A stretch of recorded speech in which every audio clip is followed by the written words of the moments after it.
AI, we know it's all the rage, but how do you implement it the right way for your business? Well, if this is a question you've been trying to figure out. We got the answer. Today, we sit down with Jacob Kosior from Lease AI, and he shares how all apartment owners should get started with utilizing AI, but also understanding the capability, especially when it comes to agentic AI. So if you want to figure out how to free up your property management team to focus on the things that really drive the needle, this is a conversation you don't want to miss. Check it out right here on Multifamily Insights. Jacob Kosior has 10 years of experience in the multifamily housing industry, spanning operations, marketing, and centralization efforts across conventional, student housing, affordable housing, and build-to-rent communities. Now, previously has served as Vice President of Centralized Services at Cardinal Group Management and has led leadership positions with BH Management, the Dinerstein Group, and CA Ventures. Today, he's over at Lease AI. We're going to talk a lot about that. Let's welcome to the show, Jacob Kosior. Hey, John, thank you for having me. Really appreciate it. Yeah, absolutely, Jacob. Great to have you on the show. I went over your background at a very, very high level. Take 2 minutes and fill in some of those gaps. Yeah, so I spent over a decade in multifamily operations before I made the jump to the technology side. I always loved doing new things. I always told my supervisors, if you want something new, if you want something built from the ground up, I'm the person for it. The day you ask me to maintain something, well, that's when I'm going to get bored. So I like change. I like technology. And back in 2022, when I was tasked with founding a centralized services team at Cardinal Group, is when I started dabbling in AI. So I was trying to demo every tool that was out there. I was looking for things that were already in the housing space. I was trying out some tools that weren't in the housing space just yet to see how they could all function. And that's where I started to work with the Elise AI team more and more. So during my role in operations, I got to work with the Elise AI team to co-develop what became our delinquency AI tool for rent collection efforts. I also worked with them on our call center that my centralized leasing team was using. And it was just a great boot camp on how to get to understand the technology, see how to pair it with my team members to help scale our operations and change our business until they asked me to join the team. So now I joke, but I think it's very true. I've got the best job at Elise AI, where I get to work with operators of all sizes to implement AI tools, help with the change management with their team members to make sure that the technology sticks, and increasingly transform their business. If with this powerful new technology, it's opening doors for operators to centralize or rethink who's doing what work where, or take on assets that maybe they wouldn't have before because now they've got a great new tool in their tool belt that they can deploy. Yeah, man, I love that background experience, being somebody who loves change, not necessarily maintaining different accounts and operations. Gives you a unique lens into what's going on. Most of our listeners are either, active investors, operators themselves, and maybe, they know about AI. Everyone knows about AI. You're not living under a rock, right? But I don't know if everyone really understands how to implement AI. If you were talking to someone who is like, hey, Jacob, I know you do a lot of stuff in AI. I've got a, smaller portfolio. Where do I start? What advice would you give them? Well, I think you're right in that there continues to just be this misperception. That's okay. It's moving very, very fast. It's we've got a lot of data that I talk with the industry about on just how rapid the adoption is of AI relative to other disruptive technologies. Um, but I think it's important to understand how the technology is evolving right in front of our eyes. We're moving from what we'd consider generative or conversational AI. That's, think of chatbots. That's if you're going on to open or Chat GPT or Claude. Now you see the options of chat versus like co-work. And so things like chat, that's where you're having a back and forth conversation with the AI. What's coming now with agentic AI is the ability to say, this isn't just a conversation we're having. I'm actually going to build out the workflow that you're going to follow towards a goal. And for our industry, maybe that goal is help a prospect book a tour, or maybe it's the first of the month, so the goal is collect the rent, or maybe it's Jacob's lease ends in 60 days. So the goal is get Jacob to renew his lease. And increasingly, we have more control than ever to say, what are the steps that you want the AI to follow towards that goal? And that's where it works really well for multifamily, because what I found and now what I train the industry on is what we're training the AI to do is exactly what we train our team members to do on site. First of the month hits, hey, assistant manager, here's your follow up schedule to get people to pay rent. Guest card comes in, here's your follow up schedule to get that lead to convert. We can now take these AI tools and essentially build them on that same workflow that we train our team members today. And what's really exciting is when it starts to click with operators to say, okay, well, now as I have AI doing this, and I don't need my team members to do this, what can they do instead? And that's what opens up a lot of opportunities to say, well, do you want them to focus on experience focused work to increase for greater interactions with your prospects and your residents? Do you want them to focus on revenue generating work, maybe pushing that insurance platform that you've got revenue share with? Or does it allow you to rethink the structure of your team entirely to say, maybe I just have one person in our corporate office that's managing all the handoffs from delinquency AI instead of assistant managers at all my properties doing it kind of piecemeal approach. So that's been the most exciting part is once we understand where the technology is going and what we can do with it, then it opens up the door of, well, okay, and what can we change as part of that to either make our operations more customized to how an individual group wants to operate, or just rethink how do we improve our margins? How do we attract better talent? How do we manage at scale like never before? Yeah, great things there, right? You talk about agentic AI, and it's interesting because I think it takes people a few times to hear some of the terms and really start understanding the concepts. And then you can kind of come back like, okay, that's what you were talking about before, right? Because again, it's moving so fast that it is new for a lot of folks. And what you're getting at is first you talked about generative AI or really kind of that response where you go in a chat, you say, hey, how do I do this? Or hey, take a look at this lease, give me your thoughts.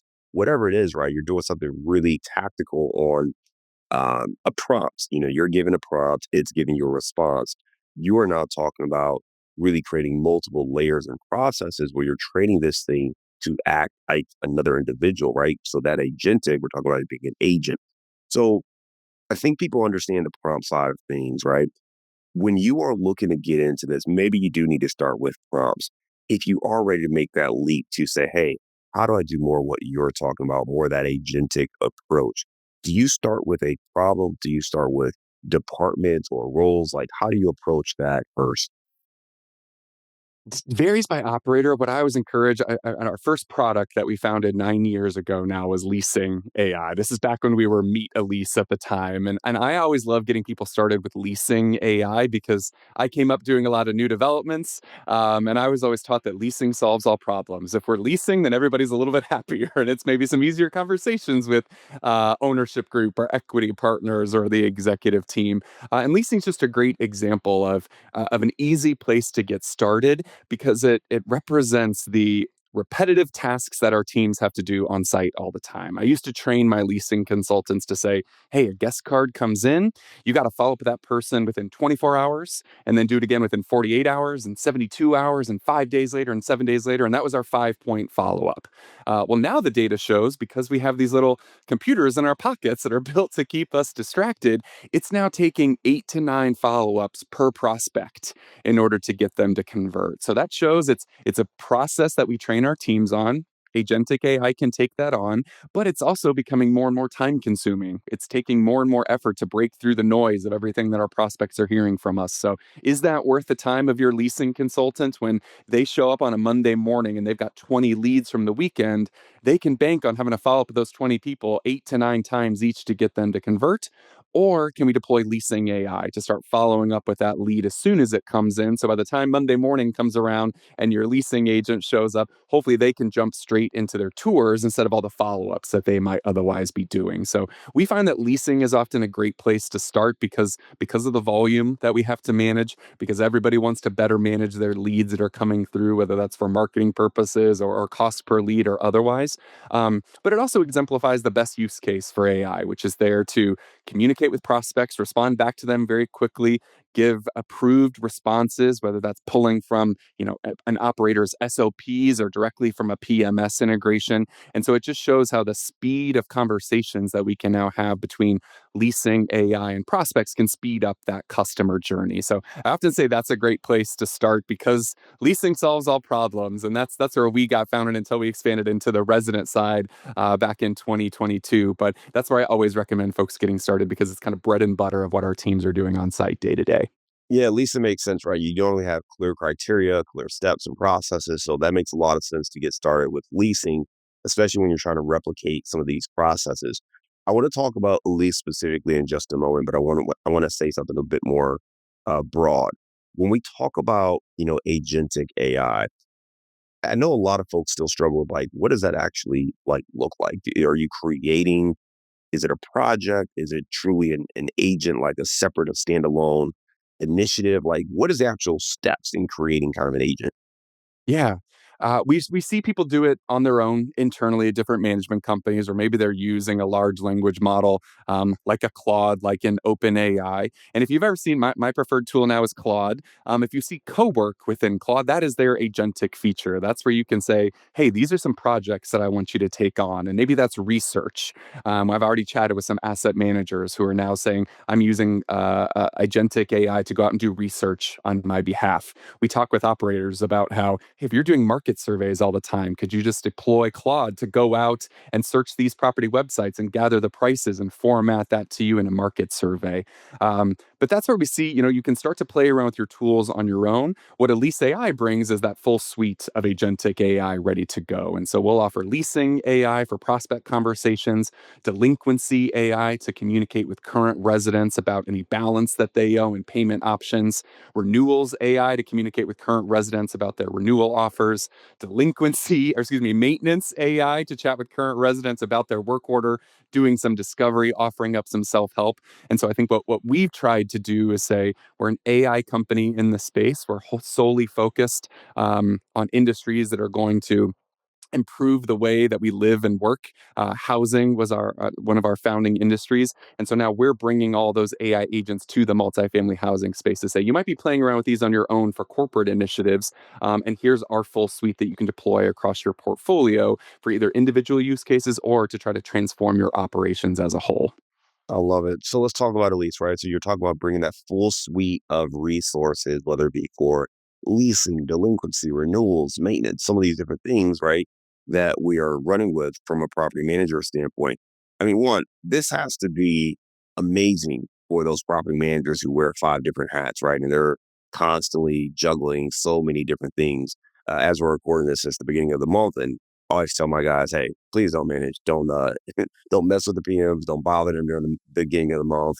Give them, through the fifth to start following up with anything that you need from them. But give them a few days, right? Because that transition period with new leases and move in, move outs, and all that stuff, it just takes time. It eats up a lot of their time, and there are things that require the human touch, and then there's things that don't, and it's just the administrative side that needs to get done throughout that process, which is where I think the AI can come in and help a lot. And that's kind of what you focus on. Talk to us about like the kind of clients you serve and who's an ideal fit to work with you. Yeah. Thankfully, we serve the full spectrum of multifamily. Earlier this year, we crossed 6 million units on the platform. About 1 in 6 apartments in the United States right now has Elise AI's technology deployed. And we work with everyone from NMHC top 50 operators to small regional operators that might only have a couple hundred units in their portfolio and are just looking to do business differently. And I think that's the great part of our technology is it fits for all of those use cases because whether a 100-unit asset is part of, a 200,000 unit portfolio, or if it's part of a 200 unit portfolio, all that work still has to get done, right? A guest card comes in, we've got to follow up with that lead. As you mentioned, first of the month hits, we got to follow up with our current residents about their rent payments. They've got work orders, they've got renewal offers, they've got questions about themselves. So that volume of work and the amount of back and forth with our customers, that's the case at every apartment community in the country. Again, whether you're part of a small local operator or an MHC top 50. So we work with the full spectrum. I myself get the opportunity to work with the full spectrum myself. That's part of my favorite part of working at a lease is getting to work with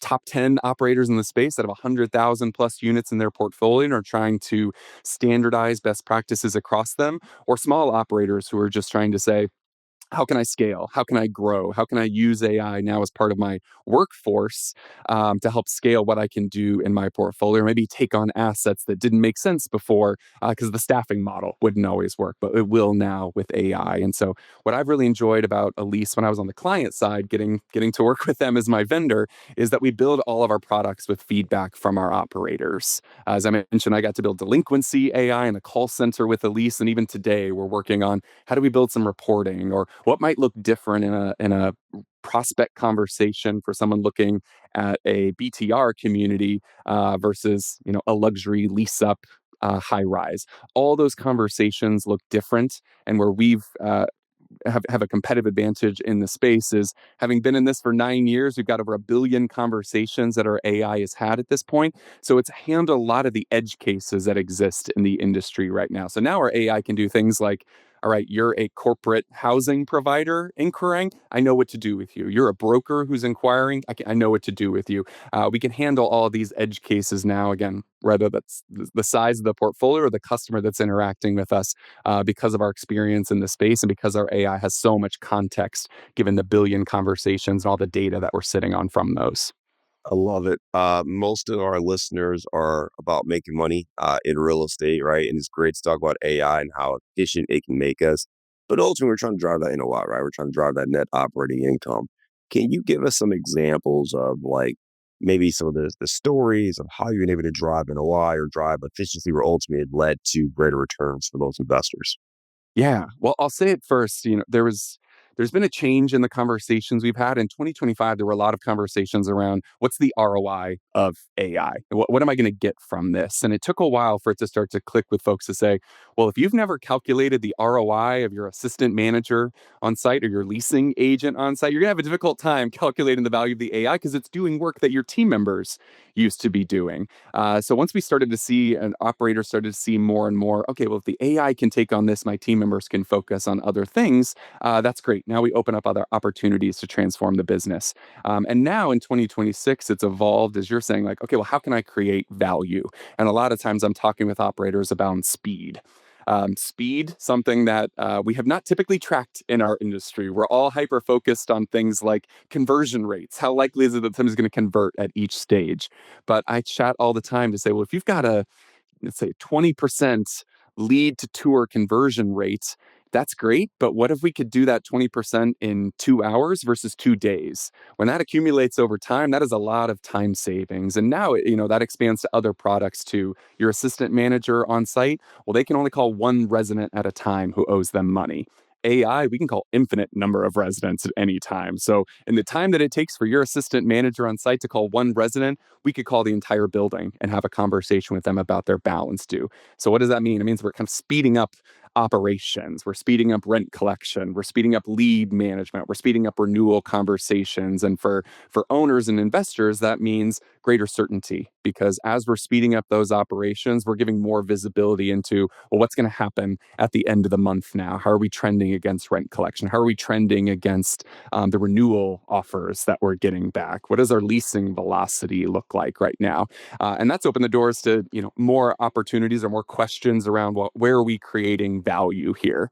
But oftentimes it's speed. Speed is the name of the game. Zillow's got some really good data on the single best thing you can do to help increase the likelihood that a lead is going to convert is get back to them in 1 minute. 1 minute. That's how much time we have Wow. right now because we are distracted humans, right? And so what we're trying to do is meet those customers where we're at, get back to them as quickly as possible, and as in doing so, speed up those operations. So increasing that there's new ways to either find value or greater certainty in the future or time savings for those team members allow you to rethink what are your humans doing as you're increasingly automating more and more of those processes. Yeah, speed, right? Just increasing the speed, both of the response to the resident, like truncating that time frame from, lease to conversion or lease to tour, not lease, but application or outreach to touring and getting the applications in. We just got to be faster, right? I mean, that's just people want something instantly, and the faster you can respond, the more likely it is that you're going to convert and drive that value for your team. It also gives you better line of sight as we kind of talk to, right? If I can have all those conversations and get that information back within a couple of days, well, now I have a better forecast for what the end of my month is going to look like and next month's going to look like. And I can proactively adjust my plans to make sure that we are prepared for those outcomes. So lots of great things that we can do and tap into. You talked about how the conversation shifted with owners going from, hey, what's the ROI to, hey, I get it. This is going to free up my team to focus on other important tasks. What are some other changes that you're seeing in the way folks are adopting and applying kind of the AI technology, specifically working with you guys?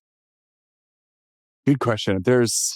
there's this battle right now of like, as the AI is doing this work, where are the human touch points as part of that? And that's where it's opening up folks to say, well, do you want the AI to do it all on its own? Or do you want curated moments where your teams are going to step in right now to meet that need? Earlier this year, we launched human touch automations to say, where in the customer journey, say for lead management, where in managing that guest card do you want your team member to step in? Do you want them to maybe give that prospect a call 2 hours before their tour so they can make kind of a personal connection? Hey, John, I'm Jacob. I'm going to be giving you a tour today. Let me know if there's anything I can answer in advance. Or do you want to save that call till after the tour? And what we've found is that's allowing folks to feel like a little bit more control of the process. And what we try to coach them on is saying, well, where are these human touch points best for the customer? Are we inserting these because we feel like, that's what we want our team members to doing, or are we inserting these because that's what our customers actually want? And that's where the conversation is going right now, to say, great, as we've kind of more understood the technology and what it's capable of and what are the use cases for it, well, now what do I have my human team members do as part of that? And that's been exciting because, especially coming from the industry, I came from over a decade of everybody touting, all these management companies touting our focus on customer service, the white glove service that we offer. Customers are paramount. Well, now we actually have the opportunity to focus on that. We've automated a good part of the time that our team members are spending every day on administrative work. Now we can start to curate. Well, what do we want them to do on the experience side? What does that look like for a community manager versus a leasing agent? What does that look like for Class A versus Class C? So increasingly, as we mentioned with Agentic AI, you can customize those steps. Now you can both customize where does the AI work, but also where do you want your human team members to step in as part of that process. What's a misconception you see with owners when it comes to working with you guys or implementing AI in general? Yeah. The biggest one I'm seeing right now is interactions with voice AI. And I hear this all the time from managers who are saying, like, hey, my owners are calling the property and they're getting AI, and maybe they're frustrated by it or they just want to talk to a team member. And what we're finding, what the data shows, is that voice AI is rapidly catching up to how we interact with humans on the phone. There was this initial kind of hesitancy around voice AI because that was the one communication medium that we as consumers have been accustomed to interacting with bots in the past. You call an airline or you call a bank or you call a hotel chain and you get their bot on the phone who's giving you a menu. Press one for this, press two for this. And we all say representative as part of it, Yeah. right? And so Yeah. we as Customer consumers were kind of service.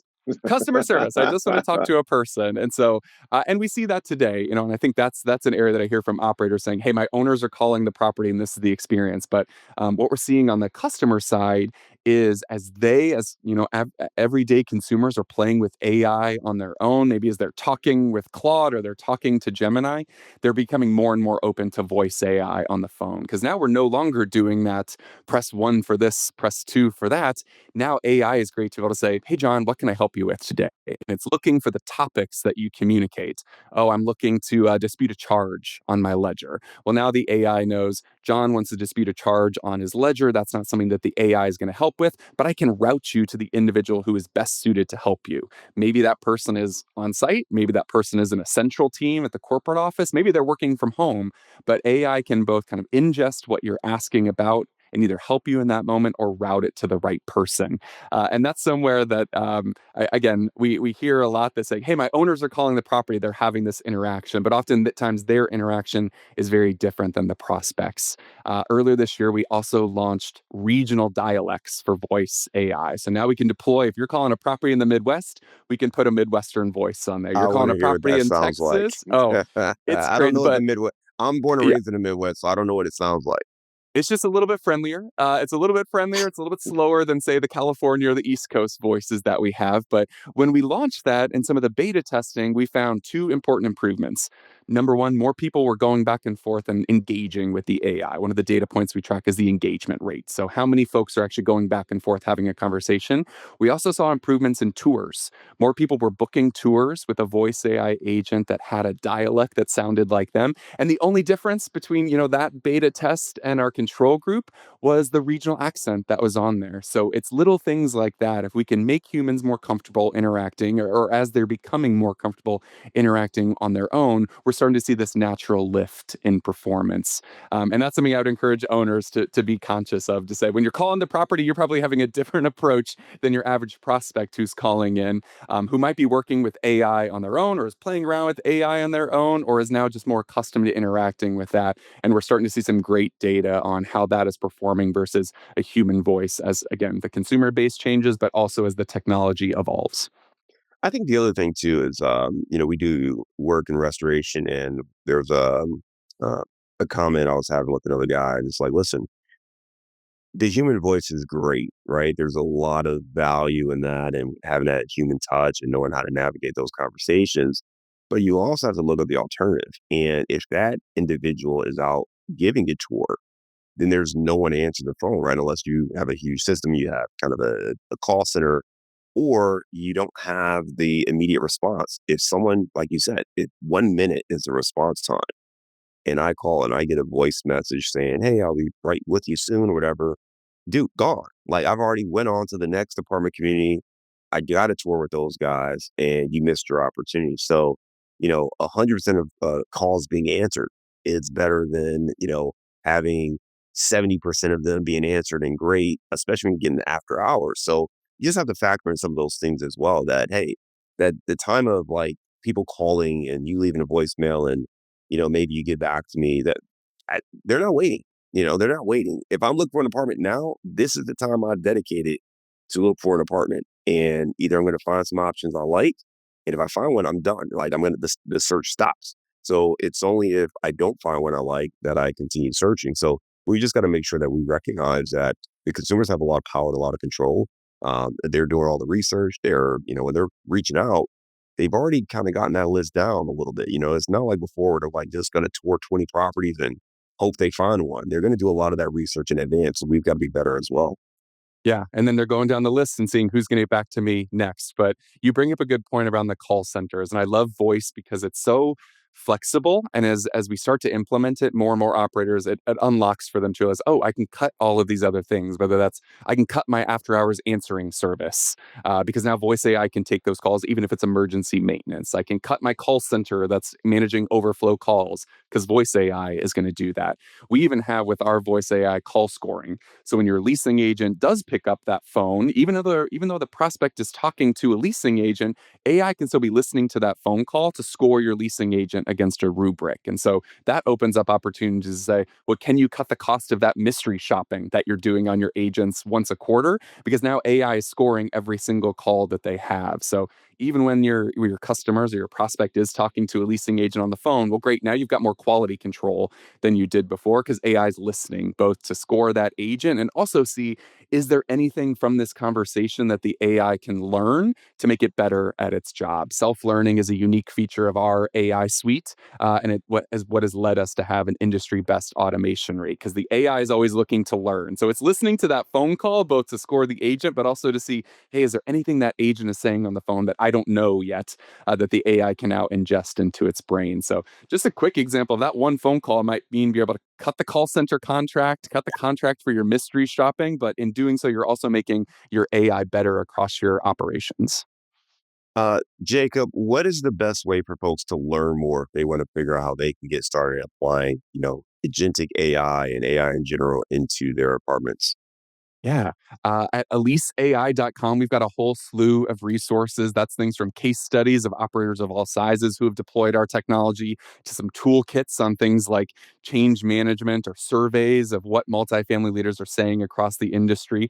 We also host there all the live events that we're doing across the country. I get the luxury of traveling around the country to have conversations like this, because it is still a little bit of a scary factor. Folks are worried about kind of passing off all of these processes to AI, and we found a lot of value in coming into markets and having conversations with operators, sitting down on the platform and showing them you've got a lot more control here than you might imagine. So all those resources and more at eliseai.com. Right now, we're going to transition and go to our round of insights. When you think you found a great deal, asking the right questions could be the difference in finding a stud or a dud. Listen, we've put together a new guide to help you out. It's called 7 Questions You Must Ask Before Investing in Apartments. Now, in this guide, you're going to learn how to uncover red flags, quickly identify underwriting risk, vet sponsors and team members, and confirm key assumptions. Now, this is a guide that's going to help you be a better investor, whether you're an active investor or you're a passive investor looking to partner with other operators. Asking better questions is the key to identifying great opportunities. So download this free guide, go to our website, casmoncapital.com/7questions. That's the number 7 questions. And you can access this free guide today. To make it easy on you though, we've put a link in our show notes. So you go to the show notes, you can click that link and access the guide right now. This guide's going to help you make better investment choices, asking the right questions to build your portfolio. So be sure to download it today. All right, Jacob, give me a failure or an apparent failure that sets you up for later success. Oh, well, I mentioned at the top, I really like change. And I didn't know earlier on in my career how much communication that required. And so there were a couple times where I was charging ahead because I like change and I like new things, but I wasn't bringing my team members along the way. And that ended up rubbing a couple people the wrong way. But what I learned from that is, I need to be talking to my counterparts as much as I need to be talking to the teams and my ownership groups and our regional managers for change. So that experience just kind of transformed my change management efforts to say it is, we talk about the volume of communication between AI and prospects. Well, I'm using AI myself to free up my time so I can spend that time talking with my team members, talking with my clients, because it's ongoing conversations. If we're not keeping everybody in the loop on where we're going, we're going to slow down that process along the way. And I've learned that the hard way a couple times now. Besides Elise AI, give me a digital or mobile platform you recommend for our listeners. Ooh, I love... Well, I'm going to go YouTube, at a specific YouTube channel. IBM has an amazing channel for understanding AI. I love it because it's not OpenAI, it's not Anthropic, it's not Gemini, it's IBM. So they're still in the technology space. They're not a large language model provider themselves, but I found that they just have some of the best content on understanding the general concepts of AI, the use cases for it, and all the terminology that's getting thrown out there. Give me the book you recommended or gifted the most in the last year. Fantastic question. I recommend this book. It's called Deep Work by Cal Newport. And it's what got me to give up the false belief that we can all multitask. So once I started to give up on multitasking and solely focus on some deep work on projects, I was amazed how much more productive I was and how much more energy I had. So can't recommend enough Deep Work by Cal Newport. What's a daily habit that helps you stay focused on your goals? Stretching. As I'm getting up in my years right now, I've realized that I need to start every morning with some mobility. Even if I don't make it to the gym to get a workout in, I at least need to move my body around. It's energizing for myself. And I just feel like it makes my day that much more productive. I'm not feeling some aches and pains, but I'm also feeling like, all right, I'm working on my body and giving my body some love before I dive into the deep work for the day. There you go. All right. Give me your number 1 insight for implementing AI into your business. Ooh. Ask questions. What we see time and again is if you've never introduced AI into your operations before, you probably don't know what questions to ask. So I love when people say, I don't know what I don't know. What question should I be asking right now? And I try to bring down those barriers to say, there are no stupid questions. This is brand new technology. The only reason I'm in my seat is because I started playing around with it earlier, but I love as part of my job that I get to encourage others to do that. So ask questions. Even if you're doing your research on your own, ask questions of your vendors, ask questions of your providers. There's always lots to learn about it. I'm learning every day. I'm going to our engineering team all the time asking what I should be learning, but we see that as a big hurdle for people implementing AI. For one of our recent surveys we did, 28% of the respondents from our 350-person survey, 28% said that one of the barriers to introducing AI was they lacked the internal talent. They didn't have anybody on their team who had done this before, and that's very, very common. The only way to get over that hump is to start doing it, start piloting, start playing around, but ask questions along the way to make sure that you're learning and getting better as you're starting to implement the tech. All right, Jacob, you are in Chicago, a food town, and a town very dear to my heart. Give us your favorite place to grab a bite to eat. You are right. I think one of the best food scenes in the country. And my favorite spot is Izakaya. It's a Japanese, it's a like a basement bar of Momotaro in the West Loop of Chicago, and they have an amazing burger. You would not think to go to a Japanese spot for a burger, but they have the best burger I've ever had in Chicago. So that's my answer. Izakaya at Momotaro in the West Loop. All right, man. Sounds like a great option. I'll have to put that one on the list. I'll be back there next month, so I'll have to Love check it. that one out.